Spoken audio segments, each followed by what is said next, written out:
오늘 말씀은 그 후에라는 말로 시작을 합니다. 그 후가 언제냐? 요한복음 3장의 말씀이니까 아무래도 예수님의 초기 사역이었을 겁니다. 우리가 잘 아시는 바와 같이 예수님께서 세례 요한에게 세례를 받으시고 요한복음 기준으로, 공관복음 말고 요한복음 기준으로 예수님께서 이제 세례를 받으시고, 그리고 요한복음 2장에서 예수님께서 첫 기적을 베푸신 장면이 있습니다. 그것이 바로 가나 혼인 잔치에서 포도주를 만드는 사건이었습니다. 물을 가지고서 포도주를 만든 그 사건 이후에 이제 예수님께서는 예루살렘에 올라오시는 장면이 나옵니다. 그래서 예루살렘에 올라오셔서 성전을 정화하시는 그 사건을 우리는 보게 됩니다.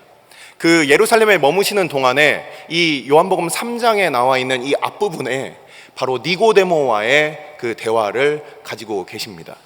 그래서 이 니고데모와의 그 대화, 그 이후에라고 우리가 볼 수가 있어요. 예수님의 사역 초기였고, 오늘 읽은 말씀과 마찬가지로 아직 요한이 옥에 갇히지 않은 바로 그 전 시점까지 해서 예수님이 예루살렘에 가셨고, 그리고 요한이 옥에 잡히기 전까지의 바로 그때입니다. 그때 어떤 일이 있었냐면, 이제 예수님께서 제자들과 함께 유대 땅에 있었다. 자, 우리가 잘 알고 있는 바와 같이 우리는 그냥 유대 지역이면 유대 지역, 뭐 이스라엘이면 이스라엘 이렇게 생각을 하는데, 그 이스라엘 사람들, 유다 사람들은 이 지역을 나누는 방식이 우리랑 달랐어요. 외국인들이 한국에 오면 한국이 그냥 한국이지 이렇게 생각하는데, 우리 한국 사람들은 기본적으로 전라도 지역, 경상도 지역, 충청도 지역, 경기도 지역, 강원도 지역, 이렇게 그 지역들의 구분이 확실하게 있는 것처럼, 이 당시에 베들레헴 그리고 예루살렘이 있는 이 수도 지역이 바로 유대 지역입니다. 그리고 맨 위에 있는 갈릴리 호수가 있는 지역을 우리가 갈릴리 지역이라고 부릅니다. 유대 지역과 갈릴리 지역 사이에 있는 지역을 사마리아 지역이라고, 이렇게 크게 3등분을 해서 그들이 이 지역에 대한 인식이 있었습니다. 뿐만 아니라 이 요단강을 중심으로 이 동편이 있는데, 갈릴리로부터 예루살렘까지 올 때 대부분 사람들이 사마리아 지역을 통과하지 않았어요. 이 대부분의 유대인들은 갈릴리 지역으로부터 해서 요단강 동편으로 해서 쭉 내려와서 여리고를 통과해서 예루살렘으로 이렇게 다니는 길이 지역도 평평할 뿐만 아니라, 그리고 사마리아 사람들을 만나지 않아서 그들이 거룩함을 유지할 수 있다고 이렇게 생각을 한 겁니다.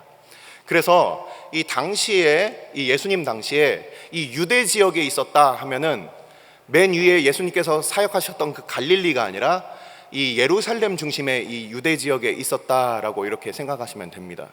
그래서 예수님께서 지금 제자들과 함께 유대 지역에 머물고 계시는 공관복음서에서는 좀 찾아보기가 힘든 그런 그 내용을 이 사도 요한이 요한복음에서 이야기를 하고 있어요. 자, 오늘 그 본문의 이 앞부분을 보시면 예수님이 이 제자들과 함께 이 세례를 베풀었다, 이렇게 이야기가 시작되고 있습니다. 자, 좀 어느 정도의 기간을 두고서 머무시는 것 같아요. 여기서 유하시다라는 이 단어가 잠깐 지나치는 것이 아니라 어느 정도의 시점을 가지고서 유하셨던 것 같습니다. 그런데 이 요한도 함께 그가 세례를 베풀었는데, 우리가 잘 알고 있듯이 이 세례 요한은 그가 주로 한 사역이 바로 세례를 주는 일이었습니다. 그래서 이 요한도 맨 위에 갈릴리 호수와 맨 밑에 사해의 한 3분의 2 정도 그 위쪽에 위치한 부분이 바로 이 살렘이라는 그 에논이라는 곳인데, 이곳이 오늘날에도 이스라엘을 가보면 이스라엘의 워터파크가 그곳에 있어요. 물이 많다. 그래서 물이 많은 지역에서 이 이스라엘 그 요단강이, 우리가 금강 한강을 생각하면 안 됩니다.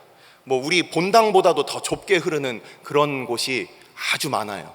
그래서 물이 많은 지역에서 이 세례 요한이 세례를 이렇게 베푸는, 당시에 침례를 이렇게 베푸는 그런 일을 하고 있었던 거예요. 근데 이 세례 요한의 제자들과 함께 유대인이 한 명이 이제 변론을 하기 시작한 겁니다. 어떤 변론을 하였을까에 대한 자세한 내용은 성경에 나와 있지 않지만 뭔가 변론이 있었다라는 이런 표현을 하고 있어요. 정결 예식에 대한 변론이 있었다. 자, 여러분들 그 교회 우리가 오래 다니면서 저를 포함해서 교회를 오래 다니면서 세례라는 것이 도대체 어떤 의미였을까? 세례라는 것이 어떤 의미였을까에 대해서 아마 생각을 깊게 해보신 분들이 이 중에 아마 계실 겁니다. 우리가 죄를 씻고 죄를 용서함을 받기 위해서는 우리가 잘 알고 있듯이 모세의 율법 가운데 양을 잡고 소를 잡고 그들을 통하여서 속죄제와 우리가 속건제를 이렇게 받는 그런 부분들을 잘 알고 있습니다. 하지만 물로 씻는 세례는 그럼 어디에 어떤 율법에 나와 있느냐? 이게 저는 이제 궁금했었던 겁니다. 그래서 이 깨끗하게 한다, 죄를 씻는다, 이것이 세례와 그 당시에 예루살렘에 있었던 이 제사와의 어떤 그런 세례 요한이 베풀고 있었던 이 세례가 정말 중요하냐, 아니면 예루살렘에 있었던 이 제사가 더 중요하냐, 아마 이런 얘기들이 오고 가지 않았을까, 그렇게 나름대로 추측을 해 보았습니다. 여러분들은 어떻게 생각하십니까? 세례가 먼저냐, 율법이 먼저냐? 자, 우리가 여기서 한 가지 그냥 참고로 한번 찾아보겠습니다. 출애굽기 30장 18절부터 21절까지 말씀입니다. 출애굽기 30장 18절부터 21절까지 말씀. 놋 물두멍에 관한 말씀입니다. 놋 물두멍에 관한 말씀입니다. 18절부터 21절까지 찾으신 분들은 저와 같이 한번 읽어보겠습니다. 너는 물두멍을 놋으로 만들고 그 받침도 놋으로 만들어 씻게 하되 그것을 회막과 제단 사이에 두고 그 속에 물을 담으라. 아론과 그의 아들들이 그 두멍에서 수족을 씻되 그들이 회막에 들어갈 때에 물로 씻어 죽기를 면할 것이요 제단에 가까이 가서 그 직분을 행하여 여호와 앞에 화제를 살을 때에도 그리 할지니라. 이와 같이 그들이 그 수족을 씻어 죽기를 면할지니 이는 그와 그의 자손이 대대로 영원히 지킬 규례니라. 아멘. 자, 닭이 먼저냐 달걀이 먼저냐 이런 생각들을 우리가 하죠. 무엇이 먼저일까 할 때 이 제사장들도 하나님 앞에 거룩한 제사를 드리기 위하여 먼저 손과 발을 씻고 나아가야 됐다는 거예요. 그래서 이 세례 요한이 베풀었던 그 세례는 바로 하나님께서 말씀하신 바 이 율법에 근거하며 모든 제사들보다 앞선다라는 아마 그런 생각들이 이 세례 요한과 세례 요한의 제자들에겐 있었던 것 같습니다. 자, 아무튼 이런 세례 요한의 이 세례는 예수님도 받으셨고 당시에 많은 사람들이 그 소문을 듣고 와서 그 제사를 드려야 하기 위하여 제물을 사야 되고 뭔가 예루살렘까지 올라가야 되는데 그것을 하지 못하는 그런 백성들은 이 세례 요한에게 나와서 하나님의 은혜 베푸심을 바라며 그들이 아마도 나왔을 겁니다. 그들에게 큰 돈이 없거나 아니면 여건이 되지 않는 사람들은 그 믿음으로 하나님 앞에 그 세례에 참여했던 것 같습니다. 자, 이러한 세례 의식은 바로 이 세례 요한에 있어서 가장 중요한 사역이었으며 그의 제자들이 함께 그것들을 배웠는데 훗날 어디까지 그것이 이어지느냐, 그냥 세례 요한이 목배임을 당하고서 그가 죽은 다음에 끝난 것이 아니라 사도행전 18장을 보시면 아볼로라는 사람이 등장을 합니다. 성경교사, 유명한 성경교사, 아주 유능한 성경교사였죠. 이 아볼로가 에베소 교회에서 그리고 고린도 교회에서 활동했던 그 초창기에 그 말씀의 교사였는데, 근데 이 아볼로도 그가 요한의 세례에 영향을 받았던 사람이었어요. 그리고 당시에 소아시아에 흩어졌던 많은 유대인들 중에서 이 세례 요한의 세례를 그들이 알고 있었습니다. 그래서 이 세례로 그들이 깨끗해 함을 받는 것과 이것에 대한 어떤 논쟁이 있었다, 그것을 우리는 오늘 그 배경으로 보게 되는 거예요. 근데 이렇게 논쟁을 하다가 어떤 내용을 들은 것 같습니다. 세례 요한의 그 제자들이 야, 저쪽에서 뭔가 다른 사람도 세례를 주더라, 세례 요한만 세례를 주는 것이 아니더라, 이런 얘기를 들은 것 같습니다. 우리는 이 요한복음 그 3장을 지나서 이제 4장에서 보면 4장 2절을 보시면 그곳에 예수님께서 제자들과 함께 세례를 베푸는데 예수님께서 주신 것이 아니라 제자들이 주로 세례를 베풀었다는 것을 우리는 말씀을 통해서 익히 우리가 본 바가 있어요. 예수님과 그의 제자들이 세례를 베푸니까 이제 사람들이 무엇인가 예수님께로, 그 사람들이 세례 요한에게 오던 사람들이 이제 예수님께 가는 거예요. 이 얘기를 듣고서 바로 이 세례 요한의 제자들이 예수님께 세례 요한한테 이제 찾아와서 이 말씀을, 예수님에 관한 말씀을 이렇게 전하게 되는 겁니다. 선생님, 우리에게 오던 사람들이 뭔가 저쪽에 갑니다. 선생님께서 예전에 그 요단 건너편 베다니 지역, 1장에 보시면 베다니 지역이라고 나오는데 정확하게 어디가 그 지역인지는 알 수가 없어요.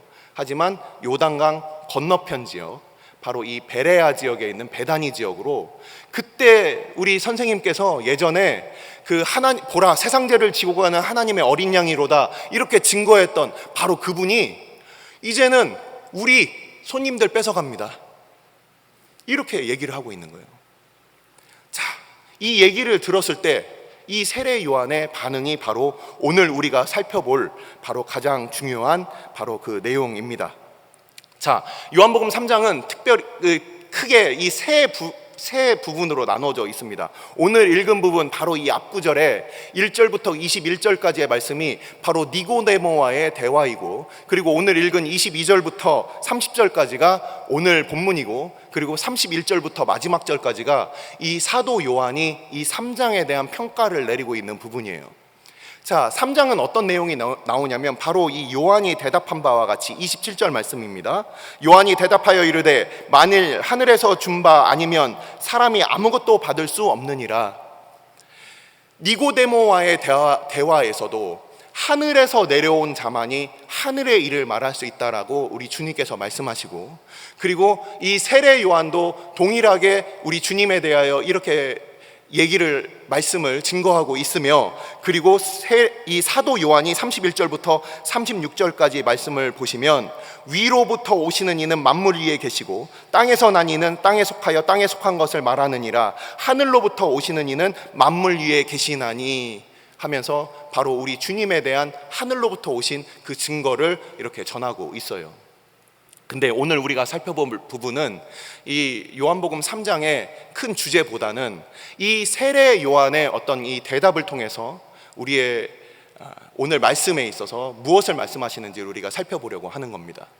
자, 세례 요한은 우리가 잘 알고 있듯이 구약과 신약을 나누는 사람입니다. 세례 요한의 그 행색부터 예전에 한 번에도 말씀드린 바와 같이 세례 요한은 그 행색이 굉장히 남달랐어요. 열왕기하 1장 8절을 말씀을 보시면 이 세례 요한에 대하여 이 왕의 신하들이 묘사하는 장면이 나옵니다. 그는 털이 많습니다. 그의 허리에는 가죽띠를 띠었습니다. 이런 표현으로 세례 요한의 외모를 이렇게 이야기를 하고 있습니다. 근데 세례 요한에 대한 그 외모가 이제 그 복음서에 나오게 되는데, 그 중에 한 부분을 보시면 마가복음 1장 6절을 보시면 거기에도 세례 요한의 어떤 그 이미지가, 그 외적인 그 모양이 이렇게 묘사가 되어 있습니다.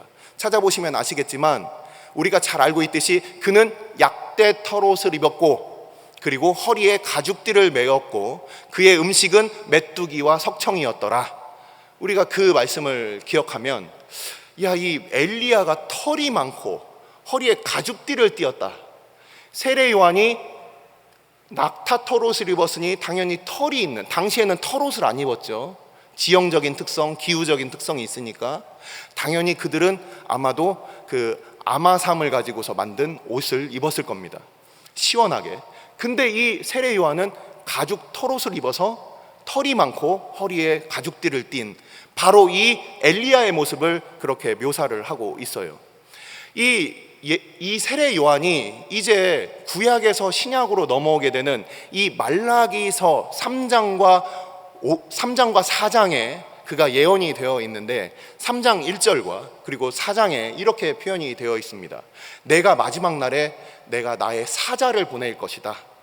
그리고 그 사자는 내가 엘리야를 보낼 것이다. 크고 두려운 날이 임하기 전에 엘리야를 보낼 것이다. 이런 표현으로 이제 구약이 마지막 예언이 마치게 됩니다. 바로 그래서 우리 주님께서 이 엘리야가 올 것에 대한 그 해답을 말씀하신 부분이 바로 우리가 잘 알고 있는 마태복음 11장 말씀입니다. 마태복음 11장 말씀을 한번 찾아보겠습니다. 마태복음 11장 13절부터 14절까지 말씀입니다. 마태복음 11장 13절과 14절 말씀입니다. 앞에 자막 안 나옵니다. 직접 찾으셔야 됩니다. 마태복음 11장 13절과 14절 말씀입니다. 같이 읽어보겠습니다. 모든 선지자와 율법이 예언한 것은 요한까지니 만일 너희가 즐겨 받을진대 오리라 한 엘리야가 곧 이 사람이니라. 아멘. 자, 이렇게 구약과 신약에 있어서의 그 구약의 마지막, 우리는 그래서 이 엘리야가 올 것이라고 한 이 말라기의 말씀을 통해서 이 세례 요한을 구약의 마지막 선지자라고 이렇게 얘기를 합니다. 그리고 날 때부터 그가 포도나무의 열매를 먹지 않는 것을 통해서 그가 마지막 나실인이다, 뭐 이런 표현을 우리가 씁니다. 이 세례 요한이 바로 자기에 대하여 어떻게 증거를 하고 있는지 우리는 오늘 말씀 이 뒷부분을 같이 살펴보겠습니다. 자, 오늘 뒷부분을 보시면, 자, 28절부터 30절까지 말씀인데, 내가 말한 바 나는 그리스도가 아니요 요한복음 1장에서 말한 바입니다. 그의 앞에 보내심을 받은 자라고 한 것을 증언할 자는 너희니라. 신부를 취하는 자는 신랑이나 서서 신랑의 음성을 듣는 친구가 크게 기뻐하나니 나는 이러한 기쁨으로 충만하였노라. 자, 우리 유대인의 결혼식을 제가 오늘 말씀을 또 준비하기 위해서 같이 봤는데, 유대인의 결혼식에 어떤 특징들이 있어요. 지금도 예수님 당시와 그 전에 야곱이 결혼했던 때와 지금까지도 동일하게 이어지는 몇 가지 풍습들이 여전히 전통 유대인들 사이에는 있더라고요. 자, 그 유대인의 모든 결혼식 풍습을 다 얘기할 수는 없지만 이 결혼식 풍습이 오늘 나오기 때문에 그 몇 가지만 말씀을 드리겠습니다. 오늘 본문과 상관 있는. 자, 유대인들이 결혼을 할 때 가장 특징적인 부분은 우리 한국과 좀 다른 부분이 있어요. 밤에 결혼식을 한다는 겁니다. 밤에. 지금도 오늘날에도 유대인들은 밤 8시에서 9시경에 모여서 결혼식을 합니다. 그리고 새벽까지 그들이 춤을 추며 놉니다. 오늘날도 마찬가지예요. 그 옛날에도 그랬고 오늘날도 밤에 결혼식을 하는 문화가 있었어요. 자, 그리고 이 결혼식에는 초청받은 사람들만 옵니다. 아무나 그냥 이렇게 결혼식장에서 아무나 그냥 여기 결혼식 하네 하고 들어가 볼 수 있는 이런 게 아니라, 그 결혼식 안에는 딱 문이 닫히고 오늘 이렇게 우리가 함께 예배하는 이런 공간에 함께 모인 것처럼 딱 부름받아서 초청받은 사람들만 모일 수가 있는 거예요. 아무나 들어갈 수가 없습니다. 초청받은 사람들, 청함받은 사람들만 들어갈 수가 있습니다. 그리고 이 신랑과 신부가 결혼을 하는데 정혼의 결혼이 있고, 그리고 진짜 결혼식을 올리는 그 결혼이 있어요. 그 초혼과 이 결혼식 사이에는 약 1년에서 2년 정도의 그 집을 준비하는 시간이 필요합니다. 이 신랑이 신부와 함께 언약을 맺고 그들이 계약서를 쓰고, 그리고 신랑이 신부 집에 찾아가서 포도주를 3잔을 마시면서 나랑 결혼해 주십시오, 지참금을 지불하고 신부를 값주고 사면은, 그러면은 그 신부는 그 신랑의 제안을 듣고 신랑을 보고 그가 신랑이 건넨 그 포도주를 마시면 수락하는 것이고, 내가 안 마시겠습니다 하면은 거기서 결혼을 더 이상 나아가지 않고 그냥 성립이 되지 않는 거예요. 근데 이 결혼의 그 정혼을 하고, 그리고 이제 신랑이 와서 그 신부를 데려가는 바로 이 기간 동안에 이 신랑은 집을 준비하게 되는데, 아버지와 함께 신랑의 집을 준비하게 됩니다. 처소를 예비하게 되는 거예요. 바로 그 처소를 예비하는 기간 가운데 언제 그러면은 결혼식이 있습니까? 신랑도 몰라요. 그 함께 집을 짓는 그 아버지가 자, 이제 됐다, 집이 준비됐다, 가서 신부를 데려와라, 그러면 신랑이 와서 데려오게 되는 거예요. 어디서 많이 들어본 얘기죠? 바로 이스라엘의 그 결혼식 안에 우리 주님의 초림과 재림 사이에 이 일들이 아주 그 절묘하고 기묘하게 이렇게 섞여져 있습니다.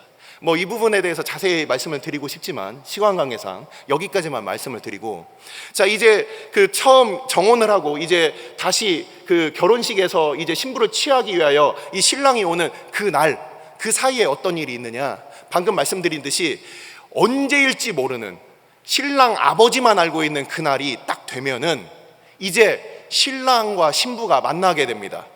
이 정혼은 신부 집에서 있고, 이 결혼식은, 진짜 결혼식은 신랑이 신부 집에 와서 신부를 데려가서 신랑 집에서 하게 돼요. 7일 동안.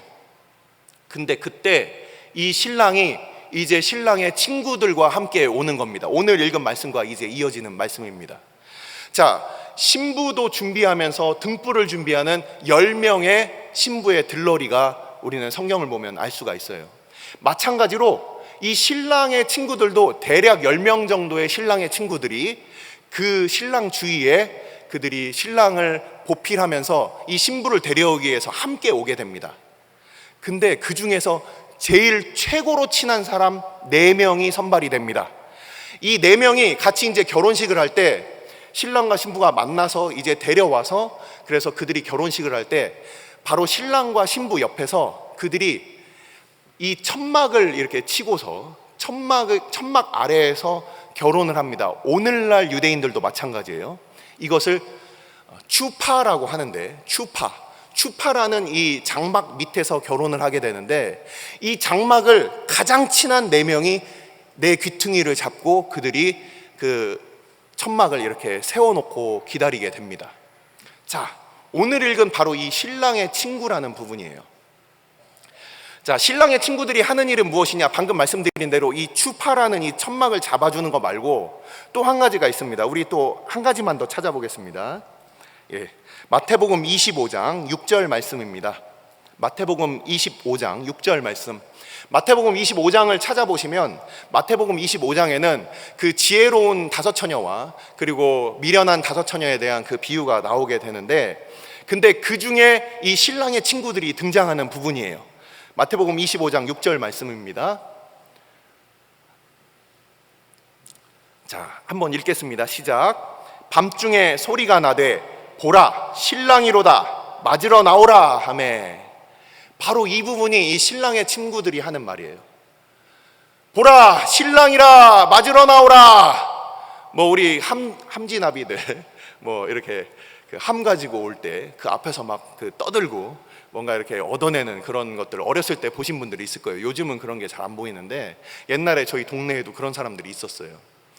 이 신랑의 친구들이 이 기쁜 이 결혼식 날 이 신부를 데려오는 자리에 있어서 앞장서서 그 신부를 신랑에게로 인도하고 신랑을 그 신부에게로 인도하는 그 일을 하는 것이 바로 이 신랑의 친구들입니다. 바로 가장 가까이에서 신랑의 총애를 받으며 신랑을 사랑하는 마음을 가지고서 그들이 신랑의 오실 길을 예비하는 바로 그 일을 하는 게 신랑의 친구들이에요. 자, 오늘날 우리는 이러한 결혼식, 유대의 결혼식 그 문화를 잘 알지 못하기 때문에 어떠한 의미로서 이 세례 요한이 이 얘기를 했는지 우리가 잘 알지 못하기 때문에 제가 잠깐 말씀을 드렸습니다. 자, 오늘 읽은 이 본문을 보시면 이제 나는 이러한 기쁨으로 충만하였다. 우리 주님께서 그 신부를 이제 얻기 위하여 이 신랑의 친구가 이 신부에게로 인도하는 바로 그 신랑의 친구의 기쁨을 나는 가지고 있다.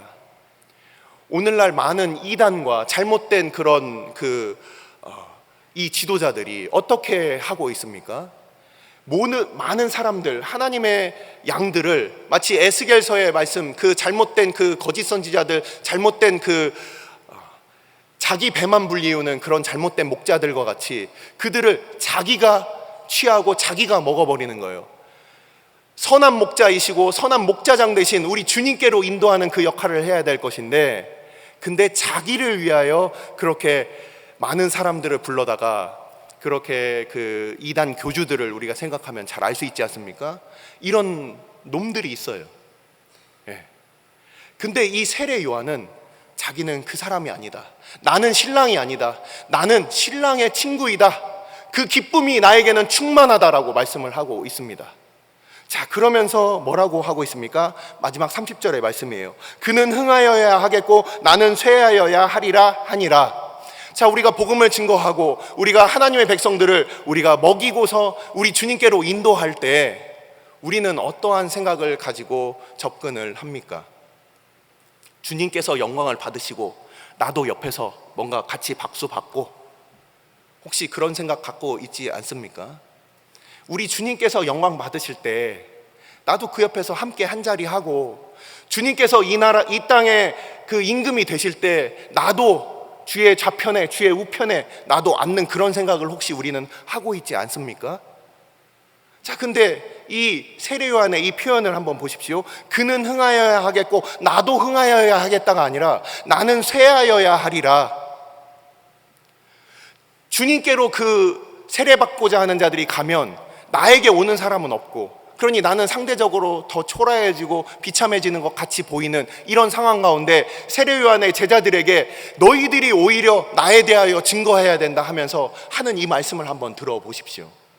주님께서 흥하시기 위하여, 주님께서 흥하시기 위하여 나는 쇠하여야 한다는 바로 그런 의미입니다. 이게 어떻게 우리가 설명할 수 있냐면, 여러분들 버스는 아마 비행기 같은데 그 지정된 좌석에 한번 앉아보셨을 거예요. 그러면은 비행기에 내 옆에, 저는 좀 죄송한 사람이지만 덩치가 이만한 사람이 내 옆에 앉아 있으면 어떻습니까? 이러고서 가야 돼요. 숨도 쉬기가 힘들어요. 우리 지하철 또는 버스에서 옆에 아저씨가 다리를 쫙 벌리고 앉아 있으면, 그럼 괜히 내 다리가 오므라지면서 옆으로 이렇게 몸을 이렇게 숙이게 됩니다. 어떤 그 공간이 제한이 있고 그 가운데서 누군가가 편하게 가려고 하면 그 반대에 앉아 있는 사람은 자연스럽게 이렇게 공간이 좁아들게 되는 거죠. 또 한 가지로 우리가 시소를 한번 생각해 봅시다. 시소를 한번 생각해 보면 그 시소에서 한 사람이 시소에 앉으면, 한 사람이 무게가 많이 나가면 한 사람은 올라가게 됩니다. 시소를 우리가 탔는데 시소가 같이 올라가는 경우를 여러분들 한번 보셨습니까? 그런 경우는 없겠죠. 그런 경우는 없어요.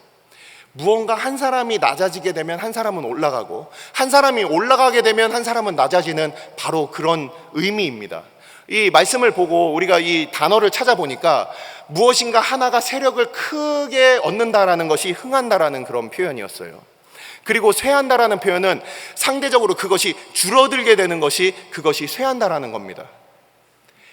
무엇이 한 가지가 커지는 만큼 한 가지는 줄어드는 거예요. 이 세례 요한은 이것을 얘기하고 있는 겁니다. 우리가 주님 앞에서 만일 우리 하나님만 전적으로 영광을 받고 우리는 기억되지도 않는다면, 여러분들은 그 시소에 올라타시겠습니까? 어떠십니까? 이 세례 요한은 그분의 흥하심을 위하여 나는 쇠하여야 하리라, 이 얘기가 그냥 주님께서 영광 받으시고 그럼 좋지, 이게 아니라 적극적으로 쇠하여지고 있는 것을 이야기를 하고 있는 거예요. 우리의 마음 가운데 우리의 마음의 지분이 100%라고 한다면 주님께서 100%가 되시기 위하여 나는 0%가 되는 거예요. 주님께서 우리의 모든 것이 되시기 위하여 나는 죽고 나는 사라지는 겁니다. 근데 여전히 우리의 생각과 우리의 고집은 남아있고 주님께서 모든 것이 되기를 원한다는 그 말 가운데 우리는 여전히 우리의 마음 가운데 전 싸움이 있는 거죠.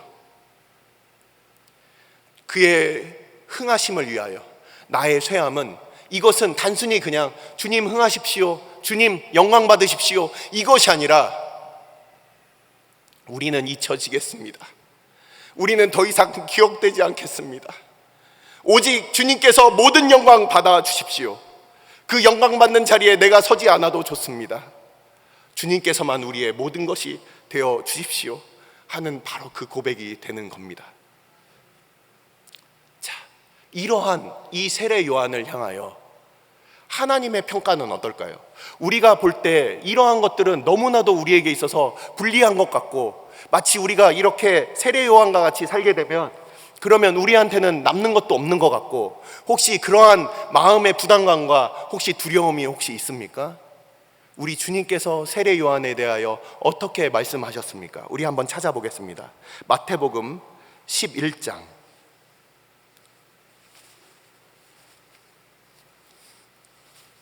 11절 말씀입니다. 마태복음 11장 11절 말씀. 마태복음 11장 11절 말씀입니다. 다 같이 찾으셔서 한번 같이 읽도록 하겠습니다.